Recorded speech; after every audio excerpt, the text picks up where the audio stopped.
So, we've been on this incredible journey, and I am so excited about it. We've been going through a book.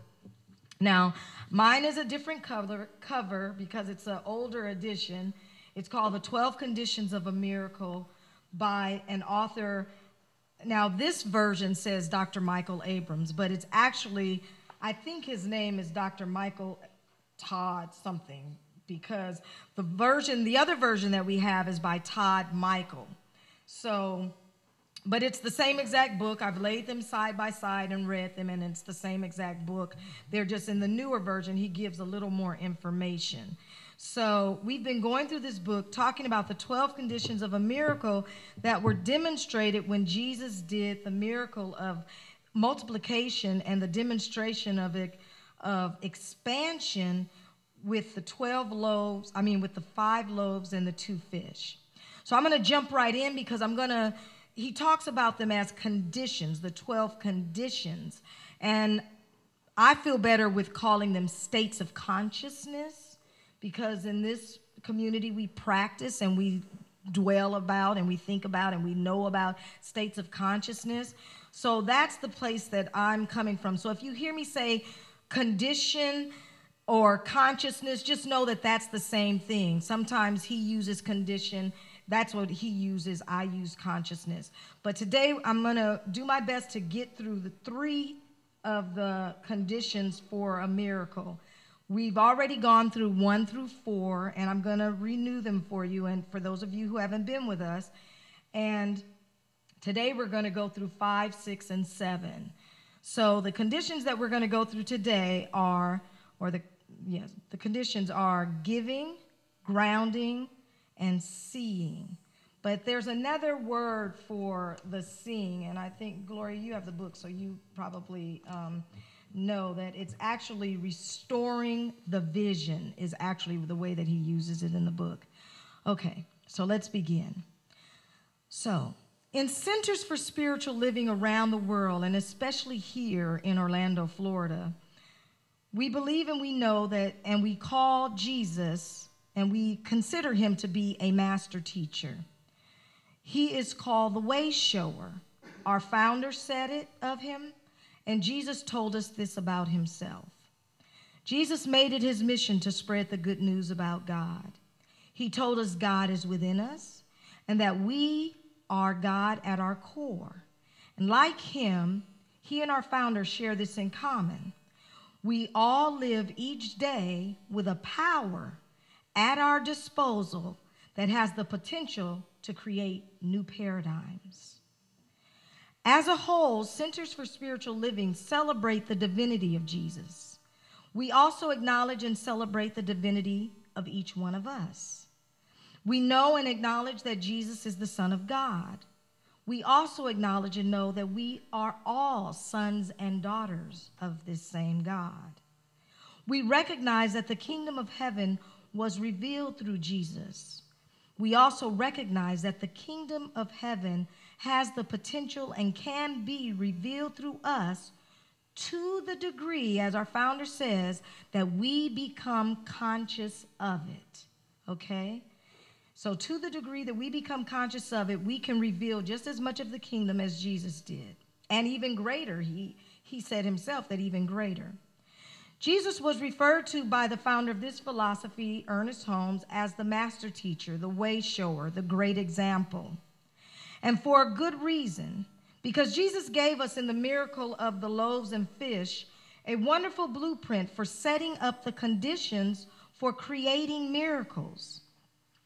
In his book, The 12 Conditions of a Miracle, Dr. Todd Michael interprets this miracle, breaks it down, and shares with us what he feels Jesus was trying to teach us. You see, Dr. Michael happened to be an emergency room medical doctor for many, many years, whose experiences with divine intervention caused him to take a new look at life. He went on an exploration, he thought, into the concept of miracles and wound up discovering a spectacular formula for creating miracles. he found embedded in Jesus' miracle of the loaves and the fish, which, by the way, is the only miracle Jesus did twice in the way that they break down his life, and the only one that is recorded in all four Gospels, Matthew, Mark, Luke, and John. Jesus was showing us the way, teaching us how to do what he did. In this miracle, Jesus was teaching us how to use the power that is in our own soul through a series of 12 conditions, which I already told you I prefer 12 states of consciousness. And today we are continuing our journey, exploring these states of consciousness. After all, our philosophy is always telling us that life is all about consciousness. Change your thinking, change your life. It's funny because at the end of this, I did a typo, and last night as I was reading through it, I think that was the 1:30 in the morning thing. I was reading through it and I saw the typo, and then I said, well, actually the typo works. So I'll share the typo with you and so change your thinking, change your life. Peace. So far, we have looked at 4 conditions or states of consciousness. The first one was emptiness, letting it go, pouring out the old, letting go of the old, what's not serving you anymore. Alignment, dropping into love, dropping into compassion. Todd Michael says that compassion, when you have compassion for someone, you are really dropping into the space of unconditional love. So he invites you to empty yourself out and immediately drop into the space, the heart space of unconditional love. Asking. He talks about asking for what you want, asking from that perfect place. There's a place in the book where a lady comes in and she's dying. She's in a very bad state of having a heart attack. And as a doctor, he sees all the symptoms, and he sees that she only has a couple of minutes left to live. And in that moment, he asked, heal this woman. And there's more to it because he realized that he had only asked, heal this woman. So he just asked a general something, heal this woman, knowing that the universe can and will come to the aid. It's waiting for the asking. So we need to formulate into words what it is that we are asking for. Put it into words. But let's not be so detailed as to tell God exactly word for word how it needs to be. Ask something in general, and then get into the feeling space of what that thing feels like. Drop into that. Maximize. Maximizing was condition or state of consciousness number 4. Use what you already have. If you have reliable transportation, be grateful for that when you're in the concept of manifesting your new transportation. You don't want to downplay the car that is supporting you and getting you from point A to point B. You want to love it and thank it and be in a pace of gratitude around it while you're asking the universe to lovingly bring forth the resources and everything necessary for your new mode of transportation. Because you may end up riding a bus if you don't do it properly. If you just, call your car a piece of junk or something like that, the car just break down and say, okay, fine, I'm done. You don't want me anymore. So be conscious. Maximize what you already have. So today we're going to step into conditions 5, 6, and 7. Consciousness 5, 6, and 7. And so condition number 5 is giving. Now 1 through 4 were in preparation, but 5 really gets things moving. It begins the flow. The flow begins with a sincere gift. According to the account given in the book of John about this miracle, one of Jesus' disciples, whose name happened to be Andrew, said to Jesus, "There is a small boy here who has 5 loaves of bread and 2 fish, and he is offering them to us." Now, we can assume that this little boy was just as hungry as everyone else. Now, does everybody know what we're talking about? We're talking about the demonstration of feeding 5,000 people, right? Okay, 5,000. Out of 5,000 people, and they weren't counting the women and the children. So this little boy was not even included in the count, the head count. And out of that, Jesus says, bring forth what you have. And out of that, only one person steps up, this child, with 5 loaves and 2 fish. And there are 5,000 plus people, women and children, in this space. So he comes forth, lovingly he gives it. So you can assume that this little boy is just as hungry as everybody else. But he offered what he had. He gave it to the disciples with the innocence and trust of a child. Very simple here. Grab these pieces, these nuggets. Innocence and trust of a child. He gave what he had. And as he freely gave what he had, he set up the condition for flow. Oftentimes I will draw pictures and you'll see something like this. Just know I'll put this in, I'll put 3 of them or 2 of them overlapping each other. That's my idea of flow. It indicates water to me. So if you ever get something from me and it has that symbol on it, just know that means flow. With the little boy's gift, the disciples passed the food forward to Jesus, who kept things moving. First, by raising the gift above his head, there's always movement going on. Recognizing the true source of these gifts, but we haven't gotten to that condition yet. And then by giving the food back to his disciples to begin to be distributed. So you get it? The little boy passed it. Disciples gave it to Jesus. Jesus took it, lifted it up, brought it back down, gave it back to the disciples, and they began distributing it. The 5th state of consciousness is giving.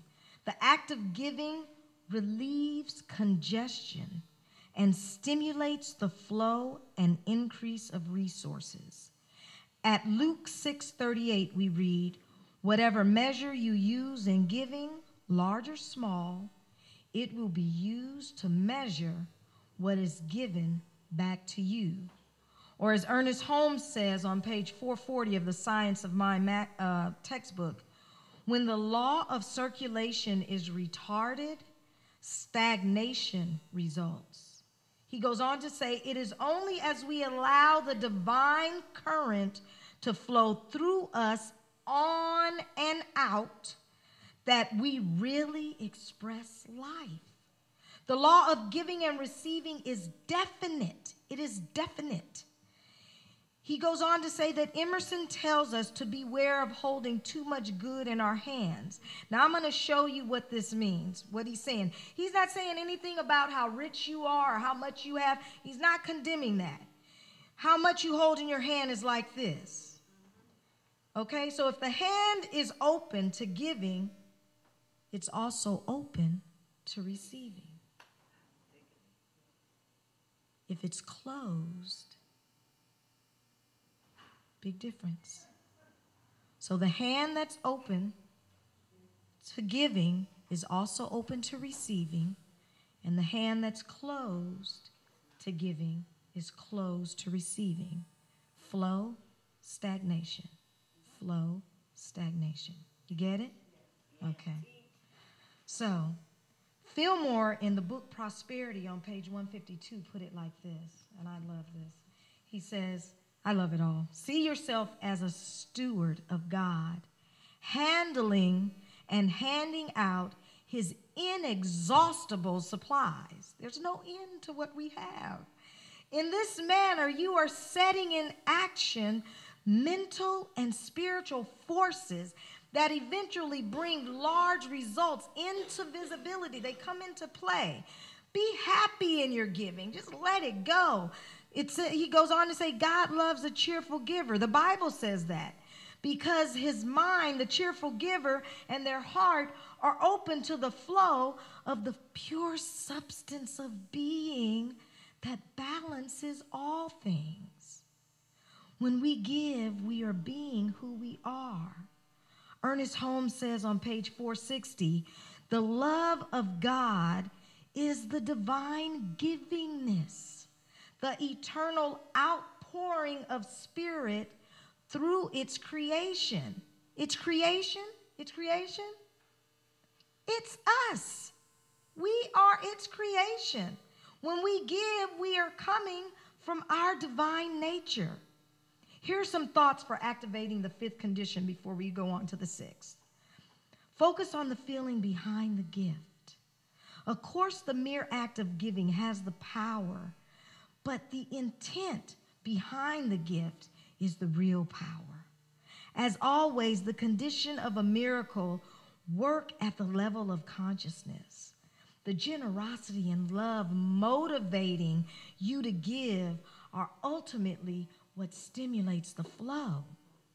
The feeling of love and satisfaction and joy that results from true giving activate the law of attraction, thereby bringing into the lives of our experience, bringing into our expression that will promote feelings of love and satisfaction and joy in our lives. There's a simple test that you can do to evaluate whether or not you are setting up a miracle condition through your giving. It's real easy. You will know that a gift is capable of generating miraculous results if the act of giving makes you feel good. Did it feel good when you gave it? Or was there something like, I didn't really want to let that go? If you don't want to let it go, don't let it go. There's no judgment in that. Give something else. If it's not that time to let that thing go, keep it. But what you need to let go of, let it go. Let it go. It's just that simple. Next, no strings attached to the gift. Now, please understand there is a difference between a gift of any kind and a loan of any kind. We are not talking about a loan here. There is absolutely nothing wrong with you loaning something with someone with a definite expectation of a return. However, when you give a gift, please also take note that a true gift is always released freely. When you give, let it go completely and begin the flow. This kind of giving that facilitates miracles involves a major shift in consciousness. You see, because you completely forget about the reactions of the recipient of the gift. You're not waiting for them to even say thank you, right? When you give something, sometimes I have given stuff to homeless people and had the thought like, God, that was rude. They just got my money and just walked away. Then I wasn't in the right space. Because if I was truly giving from the miracle space, I don't care if they say thank you or not. I'm not giving it to you. I'm just for a thank you to be received. Or if I say I love you to my son, one of the things I have to be conscious of is not standing and waiting for him to say I love you back. Because then what is that? There's a condition attached to my giving him love. He's got to say it back. And so I'm standing there waiting like, where's my love? Give me my love back. Well, when I'm coming from a place of the universe giving that love, I don't have to wait because I'm giving that love freely. I'm giving it freely. Remember, form follows thought. When you expect the return from people, people can be the only channel for your return. However, when you respect your return from the universe, you open the universe as a channel for your return. Now ask yourself, which channel would you prefer, people or the universe? I'm going with the universe. Finally, give consciously and thoughtfully. Think about what you're doing and make it a sacred act. This morning, there's a woman that comes around and sometimes she has a tendency to use foul language and do different things, and she just acts out in her behavior, and I love her anyway. And she came this morning, and I was saying, not today. We were meditating. I was saying, not today, Sister Yvette, not today. You know, we're not going to have any of that today, any of that behavior today. And she said, I just wanted a cup of coffee. And I made her the cup of coffee. I didn't let her come into the building, but I said, okay, I'll make you a cup of coffee. How do you like your coffee? And she told me. And as I was making the coffee, I said, you know, I'm going to pour so much love and so much everything into this coffee. Now, I'm not telling that to get any kudos. I'm just telling you just as an example. Make it sacred. because I recognized that I had not let her into the building, onto the property. And I said, you know, that might have been a block. Maybe God wanted her to receive something that was going to be said here. But since I had already done it, I was like, okay, how can I shift this up? So I said, I'm going to share as much love and then just leave the gate open. If she chooses to come in, let her come in and just leave it at that. And so I offered her the coffee, and she was very gracious. And she said, that's all I wanted was the coffee. So she didn't want to come in and participate. She just wanted to come in and get a cup of coffee. And she got what she asked for. She demonstrated the law herself. She put a specific thought into the universe, and she got it demonstrated. Immediately, the universe responded through me. And the universe can respond through each of us. It can be such a simple thing. Give and know that you're making it a sacred act. Condition number 6, grounding. In both occasions when Jesus fed large numbers of people, because there were 2 acts when he did it. One, he fed 4,000. One, he fed 5,000. The one that I'm talking about is when he did the 5,000. But he always said to the people, when he was expanding small amount of foods into large amount of foods, he told everyone always to sit down, or sit down on the ground, or sit down on the grass, depending on which gospel account you're reading. Now, digging into the original Greek text, as Dr. Michael did, the gentleman who wrote the book, he reveals another meaning to this passage. The Greek word for sit down on the grass can actually mean to recline or lie back in the garden. To recline or lie back in the garden. Now, you might think this was an odd thing to say to people who are in the middle of the desert. I thought it was strange too. And it was. Telling people to lie back in the garden doesn't really make sense unless Jesus had a deeper meaning, and a deeper level of meaning was what he was was where he was coming from. The other day I had this voice speak to me that I was telling somebody I'd had a dream, and there were 9 chakras instead of 7, and I had never known that there were 9 chakras instead of 7, but in this dream I saw 9, and there was a crown, and then there was one up here. And I was walking through my house the other day, and this voice just said, I saw that light just light up, and this voice just said to me, Jesus was always in that consciousness, just by the way. And I was like, huh? Oh, okay. So he was always in that, not that, he was in that upper realm. So then when I was doing this, I said, oh, that's what you're telling me. Okay, I get it. So he was in this deeper level of meaning. Michael writes, the author of this book, on page 99, he says, it turns out that this deeper level isn't difficult to uncover. The use of the word garden is very reminiscent of the Garden of Eden. So consider the story of the Garden of Eden and let it serve as just a metaphor for just a moment, a metaphor for the development of the human consciousness. Now, let's just imagine this for a minute. The original natural state of our human consciousness is that of a child. And in the Garden of Eden, imagine a child has not yet eaten of the tree of knowledge of good or evil. A child just is. As a result, a child is completely in the present moment, free to experience things just as they are. The child does not judge. The child does not feel shame or nakedness, right? These are the things that sometimes we as adults can tend to take on. Being just as he or she is in the garden of the present, a child is perfectly grounded to receive the flow. As a result, he or she experiences no lack and has everything that they may need in great abundance. So that's what was going on in the Garden of Eden. Just imagine that's going on in the Garden of Eden. So back to lying down in the garden. This is actually an invitation, in my perception, to relax and return to the natural childlike state of mind. Ernest Holmes says on page 456, how we long for a return of that simple trust in life which children have. In their minds, there are no doubts. The life of the child is lived in natural goodness.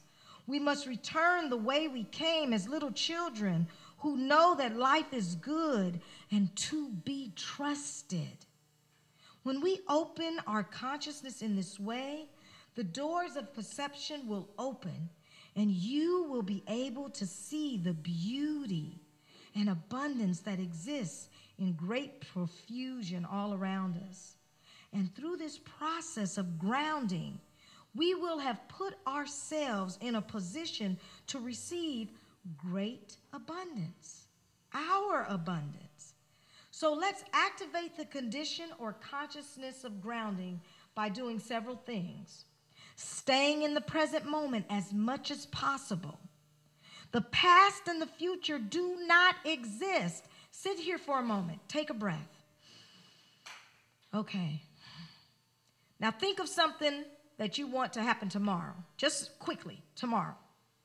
Now quickly think of something that happened yesterday. Quickly, yesterday. Now come back to right now. Can you touch or do anything about that tomorrow? No. Can you do anything about yesterday? No. You can do something about now. Stay in now. Every chance you get, and you find yourself drifting into, oh, tomorrow I'm going to do this, tomorrow I'm going to do that. Yesterday, this is what happened to my, just cut it off. Drop back into now. Bring yourself into the present moment. Because since the present is the only real place you can be anyway, you can't be in tomorrow, you can't be in the past, it's the only place that you can really receive anything of value. When you are firmly grounded in here and now, you will be positioned to accept the flow. Hands open, giving, receiving, flow. In addition, the present is the only place that you can act. You can't act in the future. You can't act in the past. It's already been done. This is the only platform that is solid from which you can do real things to advance your dreams. For example, I'm going to go to the grocery store tomorrow. Tomorrow never comes because each new day presents a new tomorrow. Therefore, everything is getting placed in the next day. So then I say tomorrow when I wake up, oh, tomorrow I'll go to the grocery store.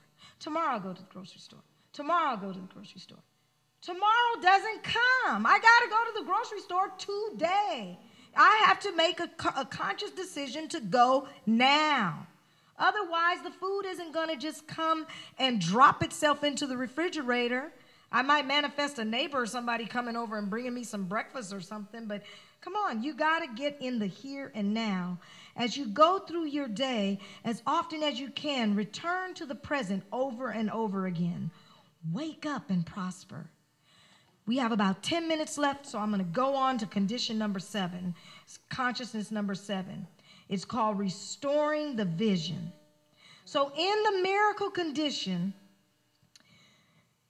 in this miracle, the condition is described by the passage in Matthew 14 and 19, condition number 7. And this is what it says. It says, and he ordered the people to sit down on the ground. That was condition number 6, grounding. And he took the 5 loaves of bread and 2 fish, and he looked up to heaven. Condition number 7 is activated by the passage, he looked up to heaven. But this passage has a different meaning than just the physical act of looking up. The act of looking up to heaven is described by 2 very interesting original Greek words, which I totally cannot pronounce. I've tried, I don't know Greek enough yet, so I'm not going to even do it this morning because I don't want to mess it up. I'm going to just give you the English. But the first one can mean to look. But it can also mean, this is the deep one, to recover sight. To recover sight. The second word can be translated to mean heaven, but there are other shades for meaning for it. It could also mean power, happiness, but a key meaning of this idea, you know, when you go through the dictionary, they have all these different ones that could be the meaning for a word. One of the key ones that was in there was elevation. Elevation, raise it. So, looking up to heaven, more accurately stated, could mean recovering our elevated sight, or turning away from the condition and focusing our attention on the source, which is God. Do you see that if Jesus did that in that moment, that's a whole different way of being, that they are now not in a desert place, but they are in a garden. There's not just 5 loaves and 2 fish. Everybody is fed. There's a whole different paradigm when you are looking at source, coming from source, living from source, focused on source, being from source. It's a whole new way of being. Consistently remembering where all resources originate is an incredible, powerful position to think and live from.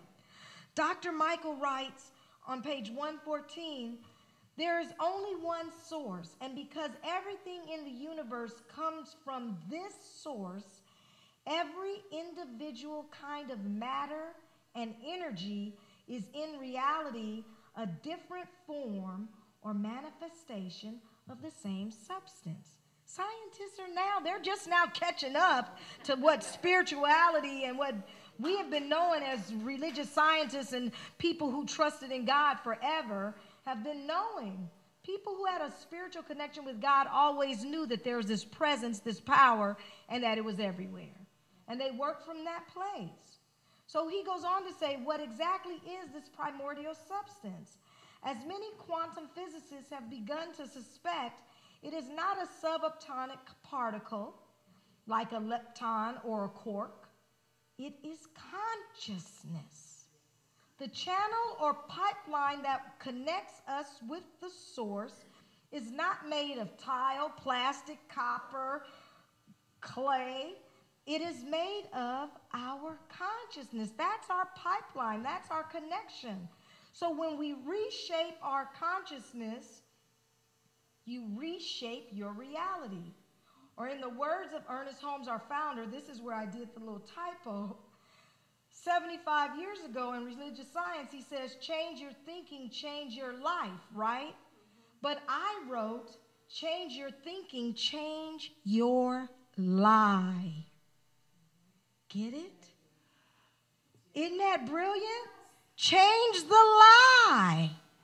Take out the F, and it was a typo. And I was like, oh, you go, God. I was like, yes, yes, yes. Change the lie. It's a lie. Just change the lie. So the condition is the lie, right? Yes. You go, God. So I was just like, whoa, yes.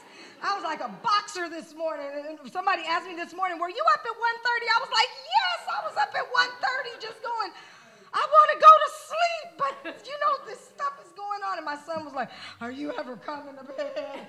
You ever going to sleep? I was like, just go to sleep. Forget it. I'm into this thing. But so he said, change your thinking, change your life. So I present to you Brandy's change your thinking, change your lie. Pick a different truth. Tell yourself a truth. Oh, thank you, God. When you reshape your consciousness by seeing that which you already have in condition number 4, what you have, and you're maximizing it. Jesus was maximizing what he already had. And by connecting with the source from which everything you don't yet have comes, that's condition number 7. Look up to heaven. Take it to the source. Don't get stuck with lack and limitation. Change that lie. Go to the truth that, yes, you do have plenty. The passage in Matthew tells us something important about Jesus' consciousness, Now I realize that's when that light lit up when I was walking through my house the other day. It indicates he must have been seeing in his mind's eye that the crowd was already supplied. He must have had this mental image. His subsequent actions clearly reflect this, since the next thing he did after he received the loaves was just to begin distributing it. He did it confidently, generously, without the slightest hesitation. He didn't even hesitate. Here you go. Here you go. Here you go. There's plenty. He could not have proceeded this way without having a clear picture of the final state. So the seventh condition, state of consciousness of a miracle, is to be established by restoring the vision, by seeing the successful fulfillment of our desire in the mind's eye as if it were real, here and now. Jesus clearly saw the end in mind.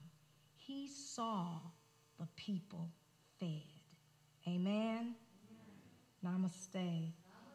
May you always be blessed with your best. Really quickly, I'm going to just share with you all of the 7 conditions. So we've explored half of the conditions. We're going to 12. As a reminder, number 1 is emptiness. Get it out. Number 2, alignment. Drop into love. Number 3, asking. Formulate a clear question. Don't add details, just a clear question. Heal. Thank you for my healing. I'm asking for healing. Heal my body, temple. Thank you. Maximize. Take what you already have and look to the source of it and know that you have plenty of it. Giving. Open hands. Give activates the flow, so give. Grounding. Stay grounded. Stay connected, knowing that when you are grounded, you are connected to the source. So just relax and stay grounded in the knowing that God is all there is and there's plenty of God. Restoring the vision is just what it says. See it in the here and the now. Namaste. Namaste. All right.